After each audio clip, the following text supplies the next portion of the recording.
সুপ্রিয় দর্শক মণ্ডলী, হাতিল আজকের সংবাদপত্রে আপনাদের সবাইকে স্বাগত জানাচ্ছি। দর্শক মণ্ডলী, আমাদের সঙ্গে রয়েছেন সিনিয়র সাংবাদিক সোহরাব হাসান। সোহরাব ভাই, আপনাকে স্বাগত। ধন্যবাদ। শুভরাত্রি মতি ভাই। আপনাকে আমি শিরোনাম দেখে আসছি। বাংলাদেশ প্রতিদিনের শিরোনাম হচ্ছে দায় নেবে না বিএনপি, ইসি নিয়ে কি ভাবছে দলগুলো, বাইডেনের বিশেষ প্রতিনিধি ঢাকায় টানা বৈঠকে। ইত্তেফাক, বিশ্বযুদ্ধের দিকে যাচ্ছে ইউক্রেন, সংঘাত পুতিন, রক্তের প্রতি দায় থেকে প্রজন্মের আকাঙ্ক্ষা বাস্তবায়ন মূল চ্যালেঞ্জ, চোখ ভিজিয়ে দেয় জুলাই অনির্বাণ। মানবজমিন, দেশে দেশে চাপে আদানি, কি করবে বাংলাদেশ। অর্থনীতির ঘুরে দাঁড়ানোর চেষ্টা আটকে যাচ্ছে বাজারে, সাবেক সচিব মিহিরের তুগলকি কাণ্ড। সমকাল বাদী নিয়ে মামলাবাজদের টানাটানি, প্রলোভন, দখলের নাছর টিএমএসএস, করতোয়া নদীর প্রাণ শেষ, মামলা করানো হয় ভয় দেখিয়ে, দাবি বাদীর। কালের কণ্ঠ, ওষুধে অন্যায্য দামে পিষ্ট রোগী, স্বল্প সুদে ঋণ ও নিরাপত্তা চান ব্যবসায়ীরা, ভেজাল চিনি বিক্রি হচ্ছে সরকারি চিনির নামে। যায় যায় দিন বাজারে পণ্য সংকট, গুদামে পাহাড়। নাসির উদ্দিনের নেতৃত্বে নির্বাচন কমিশনের শপথ কাল। ট্রেনের টিকিট কালোবাজারির নেপথ্যে দুর্বল মনিটরিং। কালবেলা দণ্ডিত বিএনপি নেতাদের নির্বাচনী দুয়ার খুলছে, পিছিয়ে পড়ছে তেল গ্যাস অনুসন্ধান কার্যক্রম। 5 দেশে যেতে ইচ্ছুক বাংলাদেশিদের জন্য সতর্কতা। দেশ রূপান্তর মন্ত্রী না হয়েও স্বাস্থ্যের সরকার নীতিমালা করে অনুমতির পরামর্শ, পুলিশের 607 কোটির সম্পদ তছনছ। সময়ের আলো, আদানির চুক্তি বাতিলের পথে কি বাংলাদেশও, যাত্রী ভরা ট্রেন রেখে পালালো চালক, চাকরির কথা বলে নিয়ে গিয়ে জিম্মি। 5 দেশে যেতে বাংলাদেশিদের জন্য সতর্কতা। খবরের কাগজ, বদির ও গডফাদার ছিলেন ইয়াবা মকসুদ, বাজারের নিয়ন্ত্রণে 8 পদক্ষেপ। ইসলামপন্থী দল নিয়ে জোটের চিন্তা জামাত ও ইসলামী আন্দোলনের। ইনকিলাব, যন্ত্রদানব চালকদের পেছনে কারা, সরবরাহ বাড়ছে শীতের সবজির। ডক্টর ইউনূসকে নিয়ে 2010 সালে সংসদে দেয়া খালেদা জিয়ার বক্তব্য ভাইরাল। দিনকাল, গুমের সঙ্গে জড়িতরা রাজনীতিতে ফিরতে পারবে না, প্রেস সচিব। দায়ী ব্যক্তিদের বিচারের পর আওয়ামী লীগের নির্বাচনে স্বাগত জানানো হবে। 4400 কোটি টাকা পাচ্ছে বাংলাদেশ। আলোকিত বাংলাদেশ, রাজধানীতে 12 লাখ অটোরিকশা বন্ধ করা কতটা সম্ভব, জুলাই অনির্বাণ দেখে কাঁদছে দেশের মানুষ। ফের অটোরিকশা চালকদের অবরোধ। করতোয়া আন্দোলনে অতিষ্ঠ রাজধানী, বিপাকের আদানি গ্রুপ, সুবিধা বাংলাদেশের, কাল সিইসির শপথ। TVS Saturday, how project delays cost Bangladesh millions in penalty. অনেকগুলো খবর, এর মধ্যে নতুন খবর যেটা হচ্ছে যে নতুন নির্বাচন কমিশন গঠন করা হয়েছে।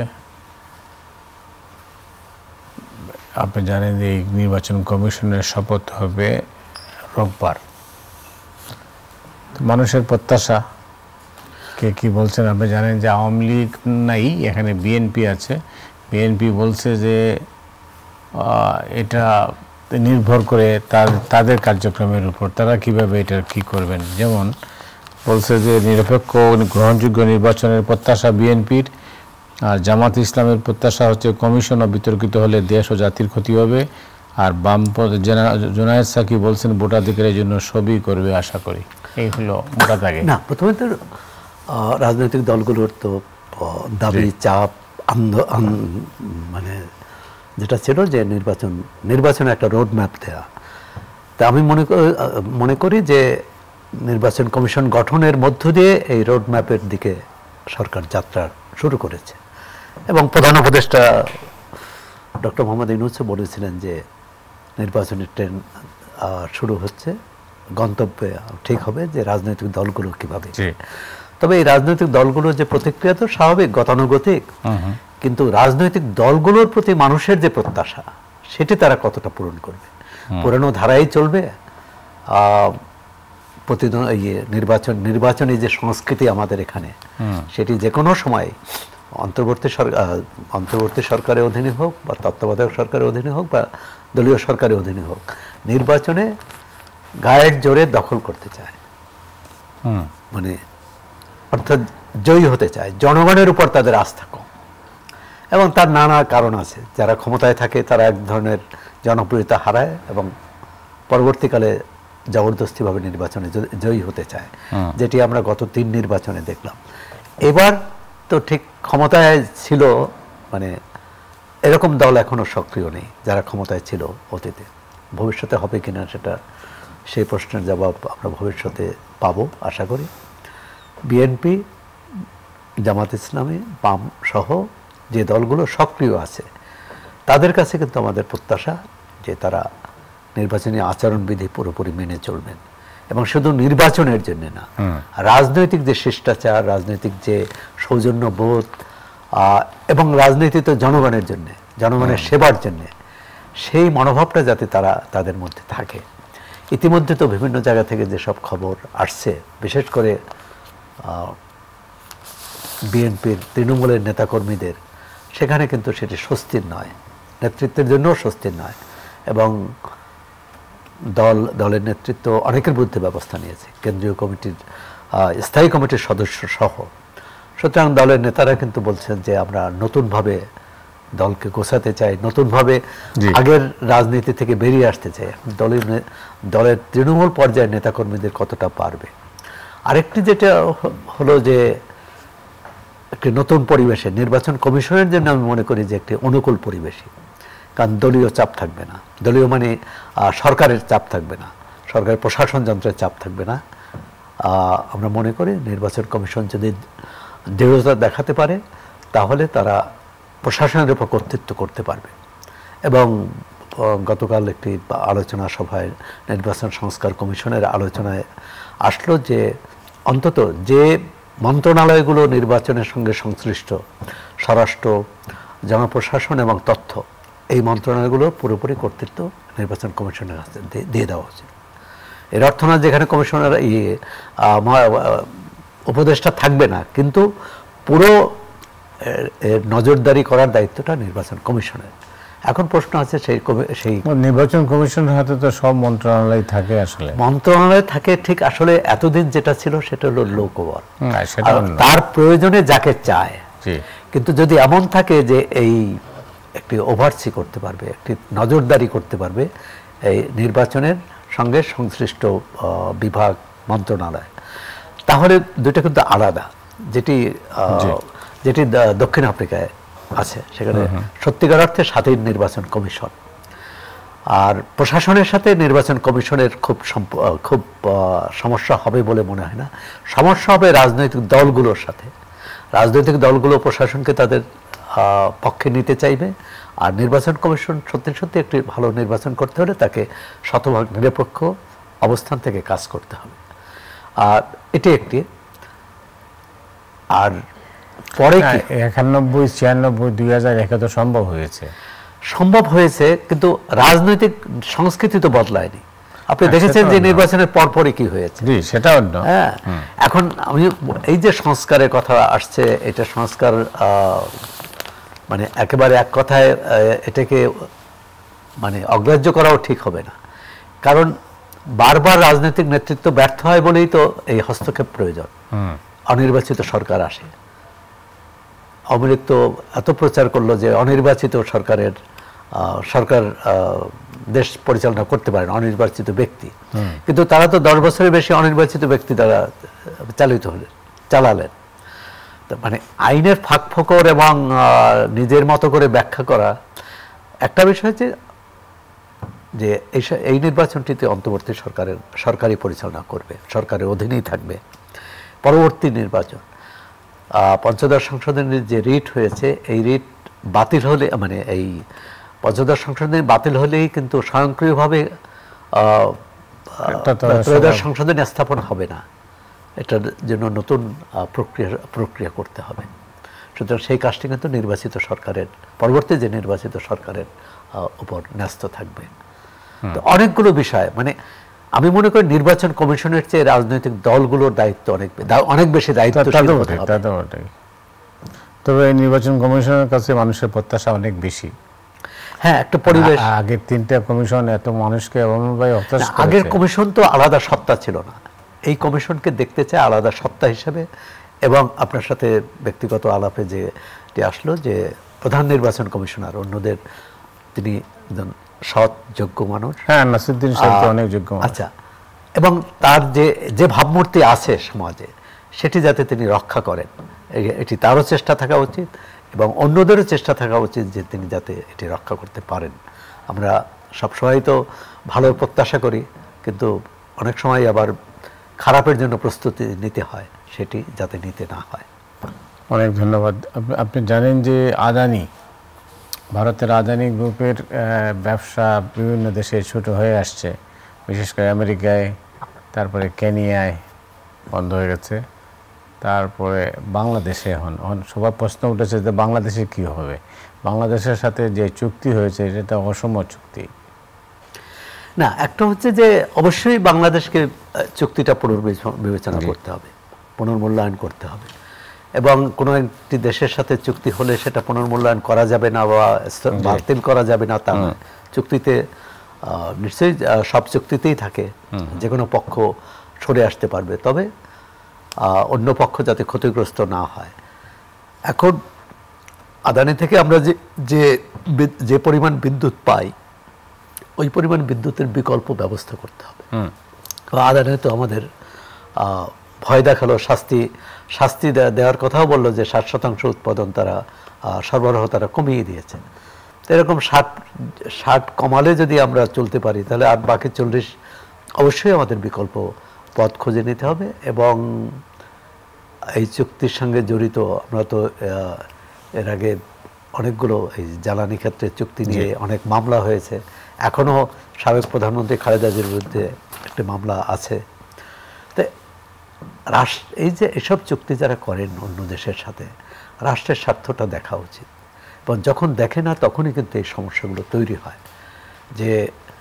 এবং এখানে বাংলাদেশ চুক্তি করেছে কিন্তু বাংলাদেশের পক্ষে সরকার, আর ওখানে চুক্তি করেছে একটি কোম্পানি, সেখানে নিশ্চয়ই ওই সরকারের অনুমোদন বা সরকারের ছাড়পত্র আছে। কিন্তু সেক্ষেত্রে আমাদের জ্বালানি খাতে আমি জানি না যে অনেক বিশেষজ্ঞ আছেন, তারা এগুলো যাচাই বাছাই করছেন কিনা, বাংলাদেশ কতটা ক্ষতিগ্রস্ত। আমি মনে করি চুক্তি প্রক্রিয়ার সাথে যারা জড়িত, এর বাইরে যারা বিশেষজ্ঞ, তাদের মতামত নেওয়া উচিত এবং কিভাবে এর থেকে বেরিয়ে আসা যায়।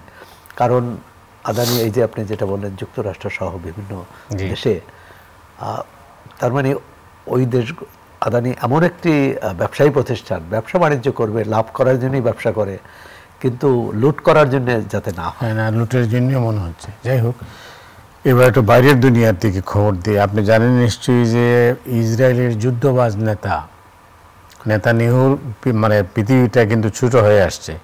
আপনি জানেন যে কানাডা, আয়ারল্যান্ড, নেদারল্যান্ডস, ইটালি এবং সর্বশেষ ব্রিটেন বলেছে যে যেহেতু আন্তর্জাতিক আদালতে তাকে ওয়ারেন্ট ইস্যু হয়েছে, তার এই সমস্ত দেশে গেলেই তাকে অ্যারেস্ট করা হবে। না, এইটার একটা হচ্ছে যে জনমত, মানে এই আদালতের যে নির্দেশ বা রায় অথবা গ্রেপ্তারি পরোয়ানা, সেটি একটি তার বিরুদ্ধে যে বিশ্ব জনমত, সেটি একটি প্রমাণ। নৈতিকভাবে তিনি পরাজিত। এখন গেলে গ্রেপ্তার করা যাবে কিনা যাবে, আর সেটি একটি প্রশ্ন আছে। একইভাবে আদালত যাইতে পারেন না, মানে কি তো মানে পুতিন তো যেতে পারেন না। না, পুতিন তো অন্য দেশ সফর করেছেন, এর মধ্যে একটাই কি করে, উত্তর কোরিয়া, চীন, উত্তর কোরিয়া, চীন, এর বাইরে না। মানে এখন হচ্ছে যে এই চাপটা অবশ্যই বহাল রাখতে হবে, এবং সেই লোকটি, মানে একজন লোকের জন্য যে হাজার হাজার মানুষ ফিলিস্তিনি, তারা মানুষ তো, নারী, পুরুষ, নারী, শিশু সহ যে গণহত্যা চালিয়েছে, গণহত্যা নয়, ধ্বংসযজ্ঞ চালিয়েছে, এর বিরুদ্ধে অবশ্যই বিশ্ব জনমত। এবং সেক্ষেত্রে আরেকটি প্রশ্ন, তাকে রক্ষা করছে কে? সেখানে যুক্তরাষ্ট্রকে কিন্তু জবাবদিহি করতে হবে অবশ্যই, বাইডেন প্রশাসন।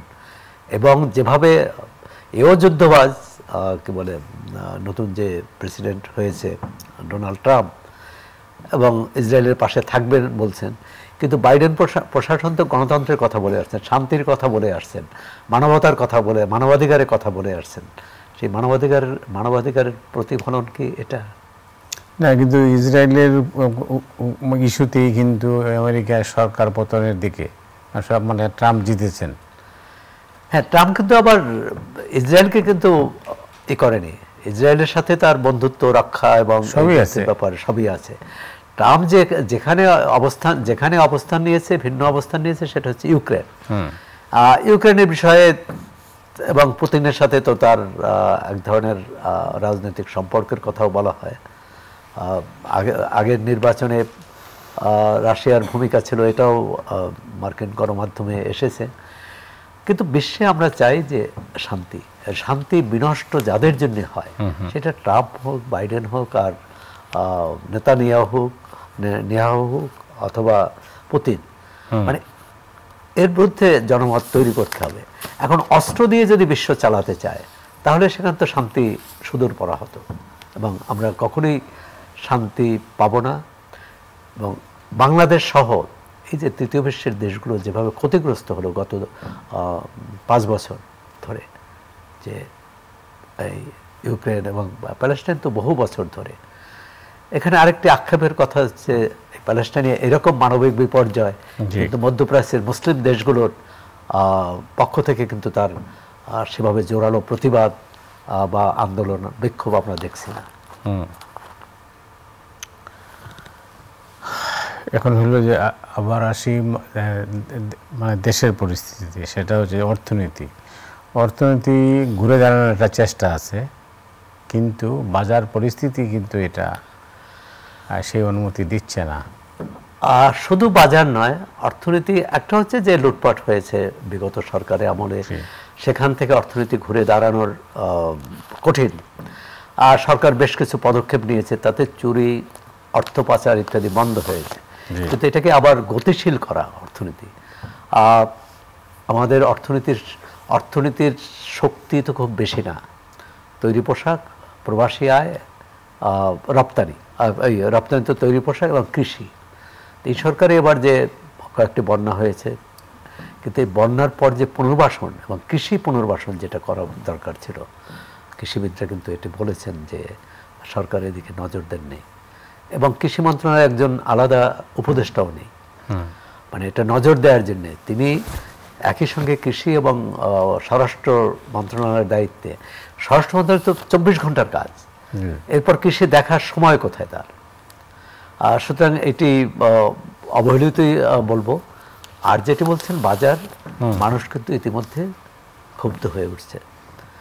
আর এরই মধ্যে ঢাকা শহর মানে এক হচ্ছে যে অচল প্রায়, দ্বিতীয় হচ্ছে প্রতিদিনই যে কোনো দাবি দেওয়া নিয়ে কোনো না কোনো অঘটন, অবরোধ, মিছিল, সংঘর্ষ, মারামারির ঘটনা চলছে।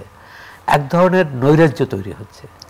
এটা যদি বন্ধ না করতে পারেন আপনি, যে বাজার নিয়ন্ত্রণ হবে কি করে, বা বাজারের দিকে দৃষ্টি কখন? প্রথমত হচ্ছে যে এই রাস্তার জঞ্জাল পরিষ্কার করো, অবরোধ ঠেকাও। আর অবরোধ ঠেকাতে যে আরো অবরোধ বাড়ছে, এই যে নিত্যদিনের ঘটনা হচ্ছে। আচ্ছা, ব্যাটারি চালিত রিক্সা, এটা তো একটা সময় থাকবে। কেউ একজন আদালতে রিট করলেন এবং 3 দিনের মধ্যে ঢাকা শহর এই ব্যাটারি চালিত রিক্সা পরিষ্কার করার কথা বলা হবে, এটা কোনো কথা হলো? রিক্সা মধ্যে সব মিলিয়ে প্রায় 12 লাখ। এটি 12 লাখ। তারপর অবশ্যই যে প্যাডেল চালিত রিক্সা, তাদেরও যৌক্তিক আছে। আর অংশীদারদের সাথে কথা বলা, এদের নেতা আছে, এদের সমিতি আছে, সংগঠন আছে, তাদের সাথে কেউ তো কথা বলে। এক আদালতের রায়ে কিন্তু সেটাই আমি সরকারের পতন হয়েছে। যে এক আদালতের রায় দোহাই দিবেন না, কারণ আদালতের রায় এক সরকারের পতন ঘটিয়েছে। আর সুতরাং এখন যদি বলেন যে আদালতের রায় দিয়েছে আমরা কিছু করার নাই, আপনি আপিল করলেন না কেন? অবশ্যই আপনি আপিল করলে সেটি স্থগিত করেন, তারপর সব পক্ষে একটা সমাধানে এসে তাদের বলেন। আর এই লোকগুলো তো মানে দিন খাওয়া দিন আনা মানুষ, তাদের একদিন যদি রিক্সা বন্ধ থাকে তার না খেয়ে থাকতে হবে। এখন আসি অন্য প্রসঙ্গে। সাজানো মামলা, গায়েবী মামলা আর ঢালাও মামলা, এই মামলার এই 3টা বিশেষণ যুক্ত হয়েছে এখন। তো এইটাকে আপনি লক্ষ্য করবেন, শত শত মানুষ কিন্তু নিরীহ মানুষের মধ্যে আছেন, তারা এই সাজানো মামলায় বলে না বিচারক বদল হলেও রায় বদল হয় না, বা আমরা দেখি যে চেয়ার বদল হয়, চেয়ারের মানুষ বদল হয়, কিন্তু চেয়ারের যে চরিত্র সেটা বদল হয় না। আওয়ামী লীগ আমলে এই যে গায়েবী মামলা নিয়ে এত লেখালেখি হয়েছে, এত সমালোচনা হয়েছে, সবাই সমালোচনা করেছে, আপনারা করেছেন, আমরা করেছি, আদালত পর্যন্ত গিয়েছে, এবং ওই সরকার সবচেয়ে নিন্দিত হয়েছে। তো একই, এবং সেখানে ঘটনা ঘটেনি, আজকেও ঘটনা ঘটছে না। এবং এই যে আলামিন করে একজন যাকে মৃত্যু দেখিয়ে তার স্ত্রী মামলা করেছেন, আজকে দেখলাম যে তিনি বলেছেন তাকে চাকরি দেওয়ার প্রলোভন দেখানো হয়েছে, আবার কোনটা দেখলাম যে ভয় দেখিয়ে মামলা করানো হয়েছে। তো এটি কোথায়? এই যে এ কারণেই প্রথম বলছেন রাজনৈতিক দলের যে সংস্কৃতি দরকার, রাজনৈতিক সংস্কৃতি দরকার, সেটি হয়নি। ওই যে সমকালের শিরোনামটা আপনাকে আমি দিই, বাদী নিয়ে মামলাবাজদের টানাটানি, প্রলোভন, প্রলোভনী মামলা, প্রলোভনী হচ্ছে চাকরি দেওয়া। আর এক মামলায় 63 জন সচিব কি করে, সাবেক সচিব, এবং কালকে শুনলাম একজন সাবেক সচিব সহ 700 আসামি করা হয়েছে একটা মামলায়। না, আসামি বুঝলাম 700, কিন্তু এখানে 63 জন সচিবই এক মামলায় আসামি। মানে এটাকে কি বলো, যে তুগলকি না, এটা হলো যে মানে নৈরাজ্য। না, এখন তো দলের সরকার নেই, এখন যেহেতু অন্তর্বর্তী সরকার, তারা কি এটা দেখছেন না? দেখছেন, দেখার তো কোনো প্রমাণ নেই। তারা একটা স্বরাষ্ট্র মন্ত্রণালয় একটা পরিপত্র জারি করলো যে এরকম ভুয়া মামলা করবে তার বিরুদ্ধে ব্যবস্থা নেওয়া হবে। একজনের মধ্যে ব্যবস্থা নিয়ে দেখাক যে এর বিরুদ্ধে ব্যবস্থা নেওয়া হয়েছে। আমরা তো দেখলাম যে সুপ্রিম কোর্টের আইনজীবী জিরাই খান পান্নার বিরুদ্ধে ভুয়া মামলা করা হলো, তার মামলা বাদ দেওয়া হলো। কারা মামলা করলেন? তাদের তো উচিত ছিল বিচারের মুখোমুখি করা, আইনের মুখোমুখি করা। এখন এই পরিস্থিতিতে এটা যদি চলতে থাকে তাহলে তো মুশকিল। না, তাহলে তো যারা প্রকৃত অপরাধী, এবং এই যে এত শত শত মামলা, এটা অসার প্রমাণিত হবে, সারা বিশ্বে এটা সমালোচনা হবে, এবং বিবাদী পক্ষ বলার সুযোগ পাবে যে তাদেরকে রাজনৈতিকভাবে হয়রানি করার জন্য এসব মামলা করা হয়েছে। তো এই মামলা দিয়ে এদের সাজাও তো সম্ভব না, তদন্ত সম্ভব হবে না। রাইট। আর যে পুলিশরা তো এই মামলাটা হয়েছে, যখন বাদীকে বলা হচ্ছে যে আপনি খালি সই করে চলে যান, আমরা দিয়ে দিচ্ছি, তো তারা সব মামলা সাজাইয়া এইরকম পরিস্থিতি তৈরি করেছেন। মানে এক ধরনের এই যে আতাত, আগে যেটা ছিল ক্ষমতাসীনদের সঙ্গে আইন শৃঙ্খলা রক্ষা বাহিনীর কর্মকর্তাদের এক ধরনের আতাত ছিল, এবং উভয় এটা বাণিজ্য হতো। এখনো তো বাণিজ্যটা বন্ধ হয়নি। না, বাণিজ্য চলছে। বিভিন্ন জায়গায় তো শোনা যাচ্ছে যে এত টাকা দিলে নাম কাটা যাবে, এত টাকা দিলে, মানে আমি এটা একেবারেই অগ্রহণযোগ্য। মানে অবিলম্বে বন্ধ হওয়া উচিত, না হলে কিন্তু ডক্টর মোহাম্মদ ইউনূস তার দেশে বিদেশে ভাবমূর্তি আছে, উজ্জ্বল ভাবমূর্তি, এবং এক ধরনের তার প্রতি মানুষের সম্মান আছে, আস্থা আছে। এই ধরনের মামলায় তো তার বদনাম হচ্ছে। এটা একমাত্র পথ হলো এই মামলাগুলো রিভিউ করার জন্য আলাদা একটা কমিটি গঠন করে দেওয়া উচিত। আর না হইলে এই অবস্থা চলতে থাকলে সরকারের ভাবমূর্তি তো আপনি যেটা বললেন সেই দিকেই যাবে। প্রথম মামলা নেয়া, এই ধরনের মামলা কেন নেবে? মামলা যাচাই বাছাই করে তারপর মামলা নেবে। সৌরভ ভাই, অনেক ধন্যবাদ আপনাকে। হাতে সময় নেই, অন্য একদিন আপনার সঙ্গে আলোচনা করা যাবে। ভালো থাকবেন। দর্শক মণ্ডলী, আজ এ পর্যন্তই। আপনার সবাই ভালো থাকুন। শুভরাত্রি।